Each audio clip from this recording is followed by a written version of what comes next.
તો એક મહત્વના સમાચાર મળી રહ્યા છે, નજર કરીએ મહત્વના સમાચાર પર। સુરતમાં ધોરણ 8માં અભ્યાસ કરતી વિદ્યાર્થીનીના આપઘાતના મામલે મહત્વના સમાચાર સામે આવ્યા છે।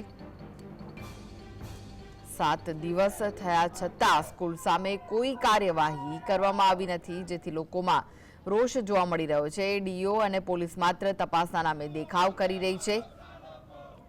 7 દિવસ થઈ ગયા છે, તેમ છતાં પણ કોઈ કાર્યવાહી નથી થઈ। ડીઓ દ્વારા પણ સીસીટીવી જોવામાં આવ્યા હતા, પરંતુ તપાસના નામે નાટક કરવામાં આવ્યા છે।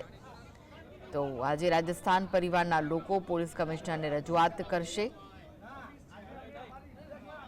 સુરતમાં ધોરણ 8માં અભ્યાસ કરતી વિદ્યાર્થીનીના આપઘાતના મામલે 7 દિવસ થવા છતાં પણ કોઈ કાર્યવાહી ન થતા લોકોમાં રોષ જોવા મળી રહ્યો છે।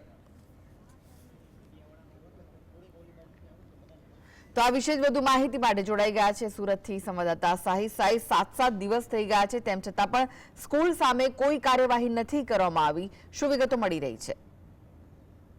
બિલકુલ ચોક્કસપણે ગયા મંગળવારની વાત સામે આવી હતી। ધોરણ 8માં ભણતી વિદ્યાર્થીનીના આપઘાતને લઈને ગુજરાતભરની અંદર એક ચર્ચાનો વિષય બન્યો છે અને 7 દિવસ થઈ ચૂક્યા, હજુ સુધી સ્થાનિક પોલીસ અને ડીઓ તરફથી સ્કૂલ સામે કોઈ પણ પ્રકારની કાર્યવાહી જે છે તે કરવામાં નથી આવી રહી। કારણ કે પરિવારજનો દ્વારા આરોપવામાં આવ્યો હતો કે સીસીટીવીની અંદર દેખાઈ રહ્યું છે કલાકો સુધી જે વિદ્યાર્થીનીને કોમ્પ્યુટર લેબની અંદર બેસાડી રાખવામાં આવી હતી અને સ્કૂલ દ્વારા તેમને ટોર્ચર કરવામાં આવ્યું હતું અને વિદ્યાર્થી દ્વારા ઘરે આવી ગળે ફાંસો ખાઈ આપઘાત કરી લેવામાં આવ્યો હતો। હજુ પણ પરિવારોની આંખો સુકાઈ નથી, પરંતુ તંત્ર હજુ પણ ઘોર નિંદ્રામાં જોવા મળી રહ્યું છે। ડીઓ ભગીરથ પરમાર દ્વારા મીડિયા સમક્ષ ખાલી વાતો કરવામાં આવી રહી છે, પરંતુ સ્કૂલ સામે કોઈ પણ પ્રકારની કાર્યવાહી જે છે તે કરવામાં નથી આવી રહી। ચોક્કસપણે સ્થાનિક પોલીસની પણ કઈ મિલીભગત જોવા મળી રહી છે, કારણ કે હજુ સુધી સીસીટીવી સામે આવ્યા છે।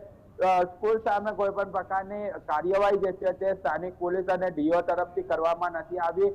7 દિવસ થઈ ચૂક્યા છે, પરંતુ અનેક વખત કેટલાક સંગઠનો દ્વારા પોલીસ કમિશનરને રજૂઆત કરવામાં આવી છે, ડીઓ કચેરીને રજૂઆત કરવામાં આવી છે, ગોળાદરા પોલીસ સ્ટેશનના પીઆઈને રજૂઆત કરવામાં આવી છે।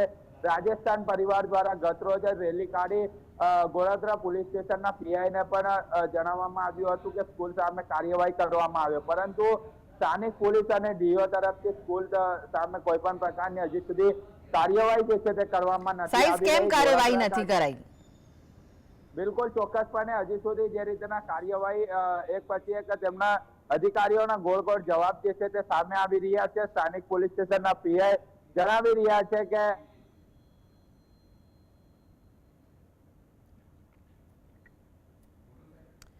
તો સ્કૂલ સામે હજુ સુધી કોઈ પણ કાર્યવાહી નથી કરવામાં આવી, જેના કારણે જે લોકો છે તેમાં રોષ જોવા મળી રહ્યો છે।